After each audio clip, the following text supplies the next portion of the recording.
தமிழ் சினிமாவில் டாப் ஹீரோக்களின் பெரிய படங்களை தாண்டி நல்ல கதையம்சம் கொண்ட சின்ன பட்ஜெட் படங்களுக்கு சமீப காலமாக ரசிகர்கள் மத்தியில் நல்ல வரவேற்பு கிடைத்து வருகிறது. அப்படியாக சில வருடங்களுக்கு முன்பு வெளியான சூப்பர் ஹிட் திரைப்படமான லப்பர் பந்து படத்தின் மூலம் ரசிகர்களின் பாராட்டுகளை பெற்றவர் நடிகை சுவாசிகா.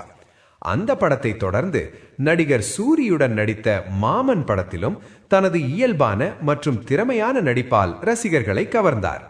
இதற்கிடையில் கடந்த 2024ஆம் ஆண்டு தனது காதலரான பிரேம் ஜேக்கப் என்பவரை சுவாசிகா திருமணம் செய்து கொண்டார். படப்பிடிப்புகளை தவிர சிறிது நேரம் கிடைத்தாலே கணவருடன் வெளிநாடுகளுக்கு சுற்றுலா செல்லும் பழக்கம் இவருக்கு உள்ளது. அந்த வகையில் தற்போது சுவாசிகா தனது கணவருடன் வியட்நாம் சென்றுள்ளார். அங்கு இருவரும் சேர்ந்து எடுத்துள்ள அழகான மற்றும் ரொமான்டிக் புகைப்படங்களை சமூக வலைத்தளங்களில் பகிர்ந்துள்ளார். அந்த புகைப்படங்களில் இருவரும் மிகவும் நெருக்கமாகவும் காதலாகவும் போஸ் கொடுத்திருப்பது ரசிகர்களின் கவனத்தை ஈர்த்து தற்போது இணையத்தில் வைரலாகி வருகிறது.